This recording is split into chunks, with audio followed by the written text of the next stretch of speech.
May mga pagkakataon ba na pakiramdam mo kabayan, napapagod ka kahit wala ka namang ginagawa? Or yung tipong kumpleto naman yung tulog mo, pero pagkagising mo sobrang bigat pa rin ang pakiramdam. Parang may mabigat na enerhiya na umihila sa tahanan, may mabigat na enerhiya sa paligid. Sa negosyo, kwarto, sala, o kung saan ka madalas tumatambay kabayan. Hindi lahat ng dumi kabayan nakikita ng pisikal na mata. Hindi dapat malinis lang ang pisikal na espasyo, hanggang espiritual dapat kiniklens yan. Ang incenso candle for cleansing mula sa Lika Merchandise ay espesyal na kandila na ginawa upang magbigay ng liwanag sa espasyo na ating ginagalawan. Incenso candle for cleansing, pang-cleanse ng lugar, pangtaboy ng negative energy para maganda ang pasok ng swerte at iwas sakit na bunga ng negative energy. Sa isang sindilang kabayan, gumagaan ang kapaligiran, lumilinis ang espasyo, nagiging mahimbing ang pagtulog sa gabi. Ito ay mainam na gamitin pang-cleanse na mga lugar kung saan natin nararamdaman ang negatibong enerhiya. Kung interesado ka kabayan, kailangan lang tong sindihan sa umaga at gabi. May yellow basket dito sa baba or pwede mong i-visit ang shop ng Lika Merchandise Incenso Candle for Cleansing.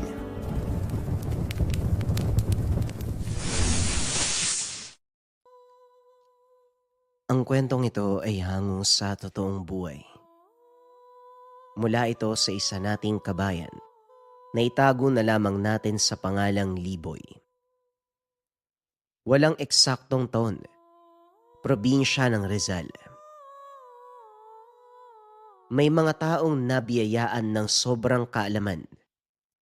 Dahil dito, hindi na sila makontento. Ito ang istorya ng ating tagapakinig. Lumaki sa piling ng kanyang mga tiyuhin. Maagang nawala ng ina. Kailangan magtrabaho ng ama upang matustusan ang pangailangan ng nooy sanggol pa lang na si Liboy. Isa sa mga tiyuhin nag-aalaga sa kanya ay ang bulag na si Pabian. Bagaman may kapansanan, hindi ito naging pabigat sa pamilya dahil may kakayahan na manggamot. Matyagang tinuruan ng kanilang amang si Mang Joaquin. Simula pagkabata, nagsanay na si Fabian sa mga dasal pangkumbate at proteksyon.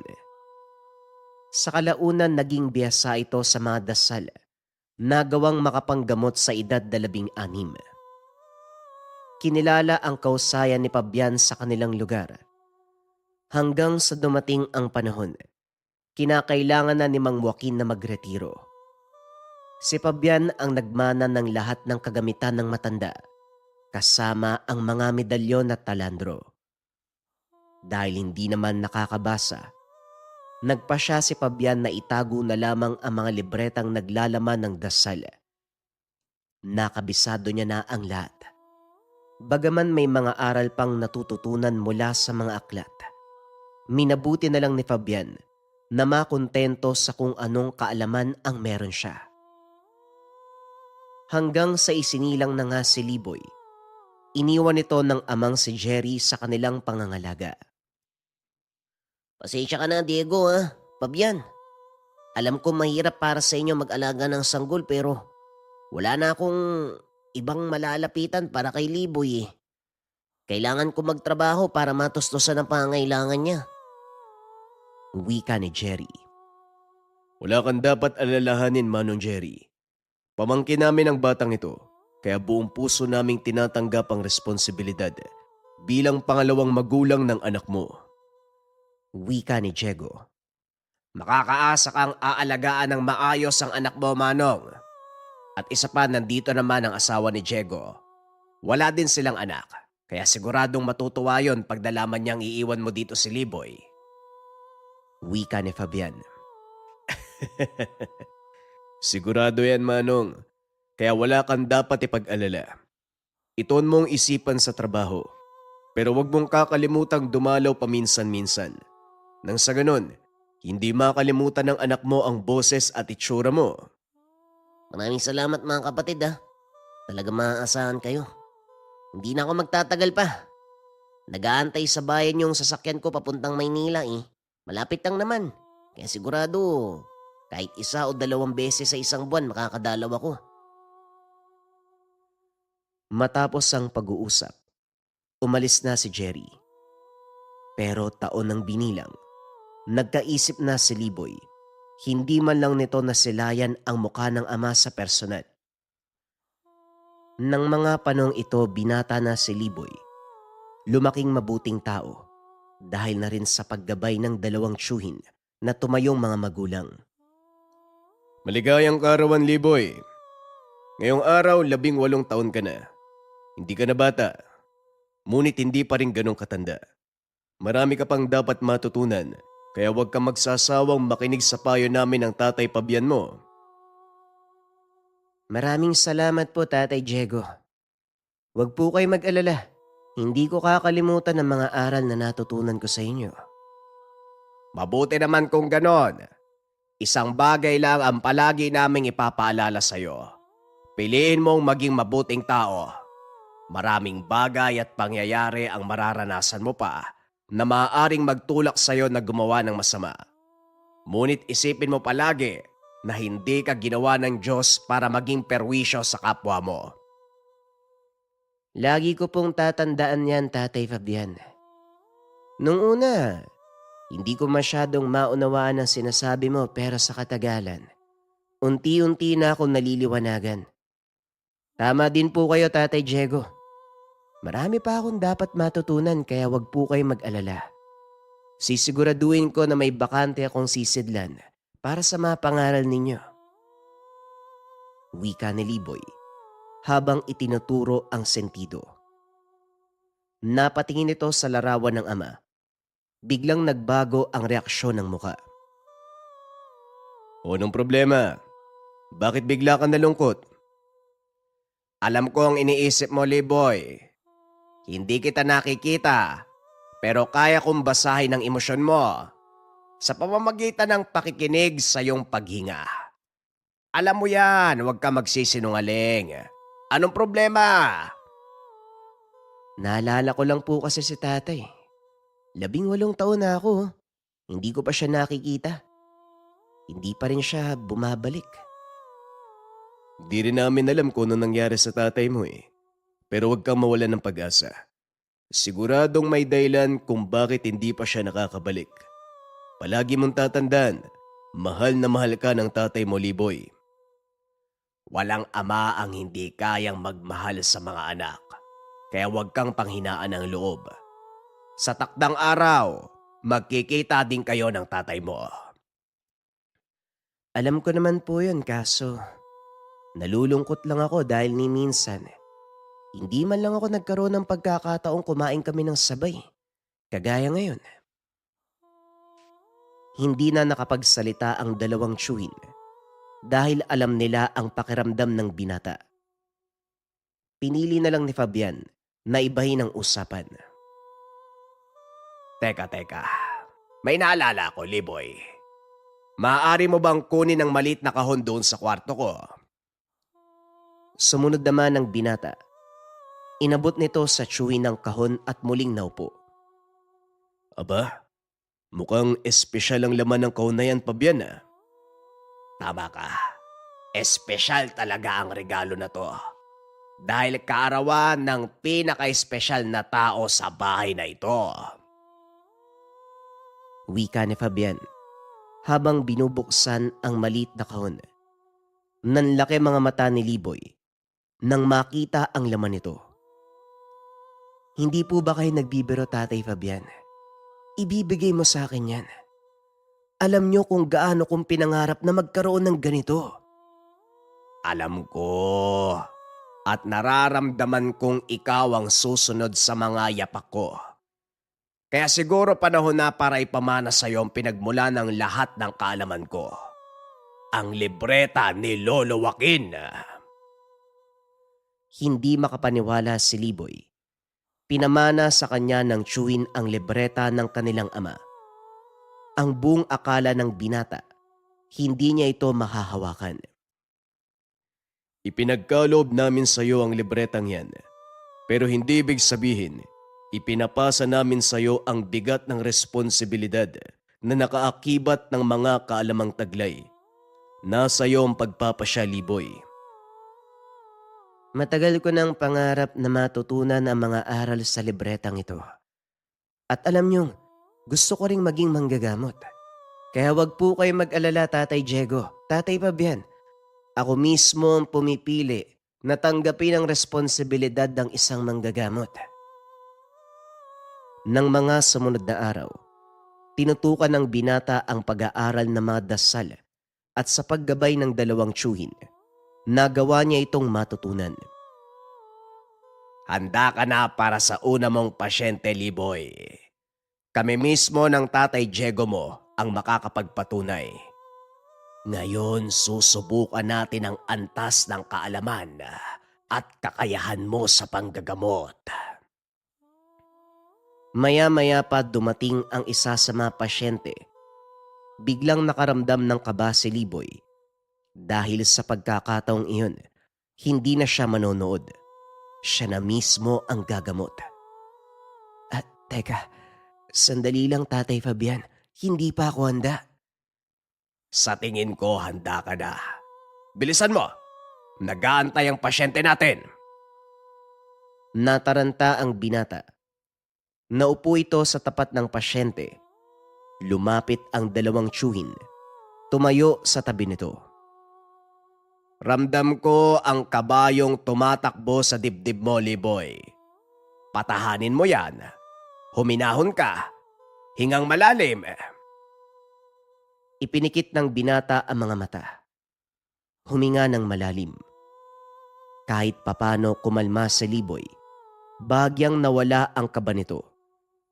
Kinausap ng binata ang pasyente. Tinanong kung ano ang nararamdaman. Ilang sandali pa, napalagay na ang loob ni Liboy. Nagpatuloy sa ginagawang panggagamot. Natukoy nito ang karamdaman ng pasyente. Alam na ni Fabian ang karamdaman nito. Ngunit sadyang hindi sinabi sa pamangkin. Alam din ito na malala ang kalagayan ng pasyente. Pero hinayaan niyang si Liboy ang magsabi.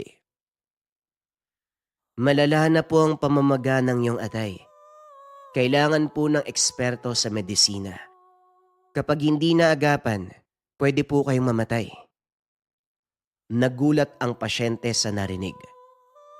Teka, Fabian. Alam ba ng pamangkin mo ang ginagawa niya? Sabi nung unang tumingin sa akin na manggagamot, hindi naman ganyan.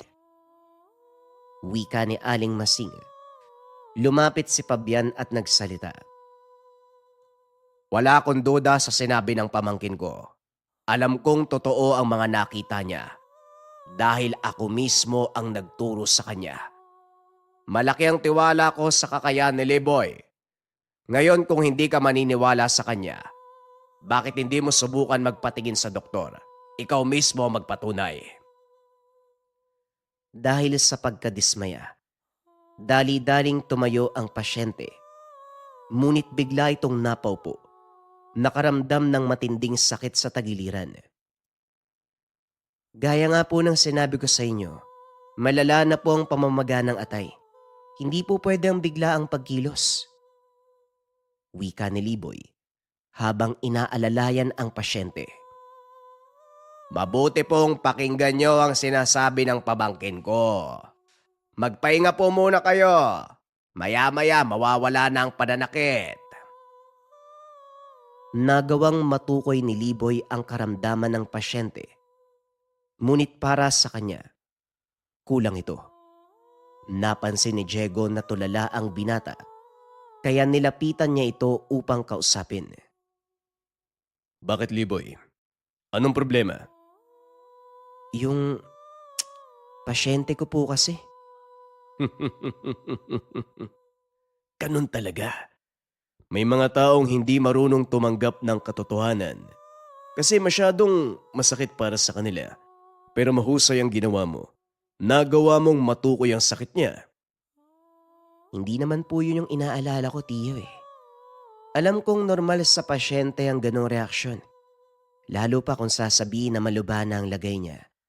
Ang iniisip ko lang, hanggang doon na lang ba tayo? Ha? Anong ibig mong sabihin? Hanggang doon na lang ba ang kaya nating gawin? Sabihan ng pasyente sa kalagayan nila, wala ba tayong magagawa? Natigilan si Diego sa tanong ng pamangkin. Napatingin kay Fabian na noon ay nakikipag-usap sa pasyente. Liboy, kaya nating gamutin ang sakit ng tao na dulot ng mga elemento at nilalang. Pero kung pisikal na katawan ng tao ang pag-uusapan, wala tayong magagawa. Hindi ba sumasagot sa pisikal na katawan ng tao ang sakit ng kaluluwa? Kaya ako nga natukoy ang sakit ng pasyente natin eh. Ibig sabihin, magagawa din nating pagalingin ang pisikal na katawan gamit ang mga dasal. Sa totoo lang, hindi ko kayang sagutin ang mga tanong na yan, Liboy. Hayaan mo, kakausapin ko si Tatay Fabian mo. Baka sakaling may sagot siya sa mga katanungan. Upang makaiwas sa mga tanong ng binata, pinili ni Diego na lumabas ng bahay, magsibak ng kahoy. Alam din ni Liboy na hindi sasagutin ni Fabian ang mga tanong niya. Kaya naman binasa niya ang nilalaman ng libreta. Habang naghahanap ng kasagutan, napunta ito sa bahaging napunit ang pahina. Sinubukan itong buklatin ang ibang bahagi pero hindi ito makita. Inantay ni Liboy na matapos sa pakikipag-usap ang tiyuhin at nang makalis ang pasyente, sa kanya ito kinausap. Tatay Fabian, kulang ang pahina ng libreta. May nakita akong sadyang pinunit. Sino po ang may gawa nun? Halata ang gulat sa mukha ni Fabian. Pero pinili nito na huwag ipahalata sa pamangkin. Ano bang sinasabi mo? Alam mong wala akong paningin, di ba? Paano ko malalaman na may nawawala sa pahina? Napaisip si Liboy dahil kung tutuusin, hindi nga naman nababasa ni Fabian ang libreta, kaya hindi niya ito magagawang punitin. Ngunit lingid sa kalaman ng binata na nagsisinungaling ito. Alam ni Fabian ang katotohanan. Sinadya itong punitin ng kanilang ama dahil nagtataglay ng mapanganib na dasal ang bahaging iyon ng libreta. Pero bago pa ito punitin, naituro na ito kay Fabian bilang paghahanda kung sakaling may dumating na pagkakataon na kakailanganin niyang gamitin ang pinagbabawal na karunungan. Dahil walang nakuwang sagot mula sa tiyuhin, nagpasya na lamang si Liboy na palipasin ito. Nakahinga ng maluwag ang magkapatid dahil kahit papano, nalihis ang atensyon ng pamangkin. Mukhang lalong nagiging matanong si Liboy, Fabian. Darating ang panahon, hindi mo na maitatago sa kanya ang lahat. Sa palagay ko, kailangan na nating sabihin sa kanya ang lihim na aral ni tatay. Alam mo rin sa iyong sarili na hindi pa ito ang oras, Diego. Tama ka. Mahusay na disipulo si Liboy, pero hindi tayo nakakasiguro kung makakayanan niyang panatiliin ang disiplina sa oras na matutunan ang kabuuang aral ni tatay. Tama ka, pero ang inaalala ko din, paano kung siya mismo ang makatuklas? Hindi ba mas delikado? Para sa akin, mas mabuti nang matutunan niya ang kabuuan ng aral ni tatay na may gumagabay. Pag-isipan mong mabuti, Fabian. Ilang araw ding pinag-isipan ni Fabian ang sinabi ng kapatid. At sa bawat panahong lumilipas, lalong umuunlad si Liboy sa pinasok na larangan. Nakita din ito, napapanatili ng binata ang pagiging mapagkumbaba. Naging marami ang tagahanga hanggang sa tuluyang nakilala sa larangan ng panggagamot. Dahil sa pagdami ng pasyente, kinakailangan ng mas malawak na lugar. Nagpasya ito, linisin ang isang bahagi ng kanilang bakuran. Gumawa ng maliit na tolda ang binata. Habang naghuhukay, hindi sinasadyang may natamaang matigas na bagay. Hinukay ito ng binata. Nagulat nang makita kung ano ang nakabaon sa bahaging iyon. Isang maliit na kahon. nangingitim na dahil sa katagalan ng pagkakalibing. Bagamat nakabalot ng itim na tela, hindi pa rin napigilan ang pagpasok ng mga nakakasirang elemento. Nag-iba ang kulay ng kahon. May mabahaging kinain ng anay. Sinubukan itong buksan ng binata, kaso nga lang napakatibay ng kahon na kahit ilang beses hinampas ng pala, hindi mabasag-basag. Ano ba naman to? San ba gawa yung kahon hindi mabuksan? Muli niya itong sinubukang buksan gamit ang martilyo. Gaya ng una, wala pa ring nagawa. Dahil sa pagkayamot, itinapon niya ito. Hindi sinasadyang pumasok sa tapayan ng tubig. Dali-dali niya itong kinuha dahil sa oras na makita ng tiyuhin na nilagyan niya ng maruming bagay ang tapayan ng tubig, mapapagalitan siya. Nagulat ang binata nang makita ang reaksyon ng kahon sa tubig. Nawala ang ilan sa mga dumi.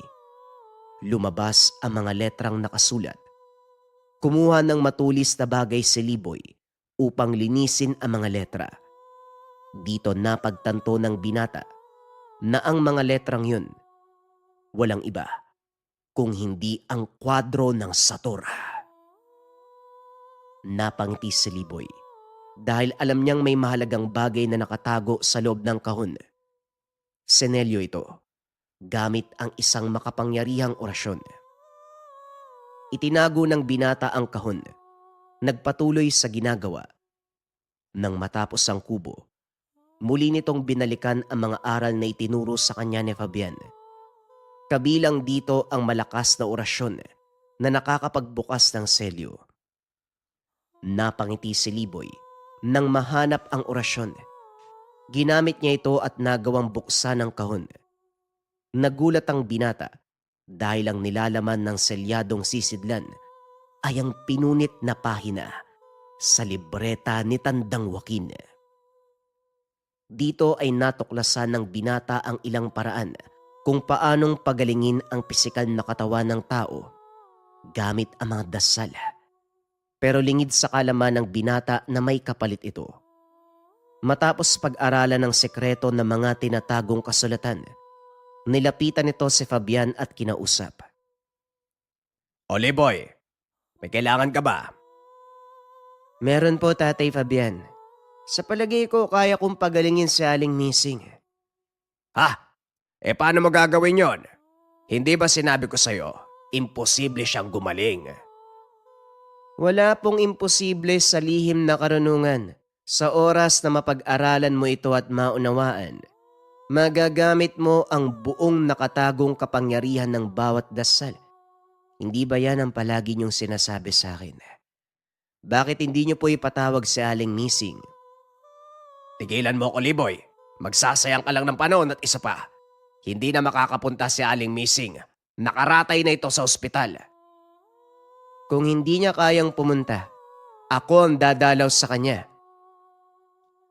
Dali-daling tumakbo si Liboy palabas ng bahay. Hindi ito nagawang pigilan ni Fabian. Narinig ni Diego ang pagtatalo ng dalawa, kaya dali-daling pumasok ng bahay. Anong nangyari, Fabian? Saan pupunta si Liboy? Dalian mo, Diego. Sundan natin ang batang yon. Pupuntahan niya si Aling Missing sa ospital. Ha? Anong gagawin niya doon? May sinabi siya sa akin. Kaya niyang gamutin ang sakit ni Aling Missing.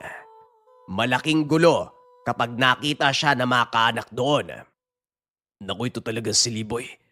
Akala ko lumipas na ang usaping niya na. Dito ka lang, akong bahala. Hindi, Diego, sasama ko. Malakas ang kutob ko.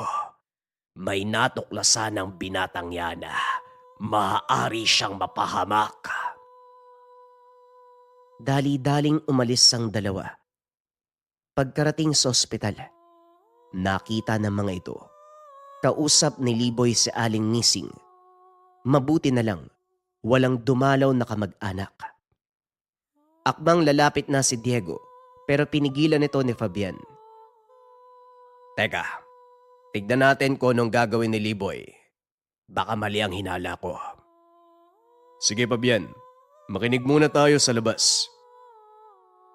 Nanatili ang dalawa sa labas ng kwarto. Sa pamamagitan ng siwang ng pintuan, narinig nila ang usapan ng dalawa. Hindi ba sinabi mo sa akin wala ng pag-asa? Kaya hito ko ngayon nakaratay. Nagkamali po ako na sabihin sa inyo na hindi kayo gagaling. Pero Aling Nising, magtiwala po kayo sa akin. Sa pagkakataon pong ito, aalisin ko ang sakit nyo at ibabalik sa dati ang inyong katawan. Pakiusap, Liboy. Huwag mo na akong bigyan ng maling pag-asa. Tanggap ko na ang kamatayan ko. Hindi po huwad ang pag-asang dala ko, kundi tiyak na kagalingan. Hayaan nyo na lang po kung gamutin kayo. Ipinikit ni Aling Mising ang mata. Kahit papano nabuhayan ito sa mga sinabi ng binata. Nagsimula si Liboy sa pagsambit ng mga orasyon. Habang nagtatagal, unti-unting nararamdaman ni Aling Mising ang pagbuti ng pakiramdam. Biglang nabahala si Fabian dahil alam niya ang orasyong binabanggit ni Liboy. Nang babanggitin na ng binata ang huling bahagi ng dasal, itinulak ni Fabian ang pintuan. Itinuloy ang pagbanggit ng orasyon. Nawalan ng malay si Aling Mising at dahil sa lakas ng epekto ng orasyon, nawala din sa ulirat si Liboy. Nang magising ito, umiiyak na si Diego. Ano pong nangyari, Tatay Diego? Bakit po kayo umiiyak? Walang malay si Tatay Fabian. Nagtagumpay ka, Liboy. Nagawa mong pagalingin si Aling Mising. Pero ang kapalit nito, ang buhay ng Tatay Fabian mo. Ano po? Hindi ko po maintindihan. Ano po bang nangyayari? Ang orasyon na ginamit mo, isa itong uri ng ritual na nangangailangan ng buhay bilang alay. Sa oras na sambitin mo ang huling bahagi ng orasyon, kusang hiwalay ang kaluluwa mo sa katawan at yon ang nangyari sa Tatay Fabian mo. Hindi makapaniwala si Liboy. Namatay ang tiyuhin dahil sa kagustuang makapagligtas ng buhay. Sising-sisi ang binata dahil hindi ito nakinig sa sinabi ng dalawang tiyuhin. Pero kahit ano pang gawin, hindi niya na kayang ibalik ang mga pangyayari. Dahil dito, itinigil ni Liboy ang panggagamot. Piniling mamuhay ng normal. At sa tuwing nakikita nito ang taong pinagaling, muling nananariwa ang sugat na gawa ng katigasan ng kanyang ulo. Nagsilbing aral para kay Liboy ang mga kaganapan na hanggang sa ngayon hindi kayang kalimutan. Pinagsisihan nung araw na matuklasan niya ang buong kapangyarihan ng libreta ng isang purong dibino na si Tandang Joaquin.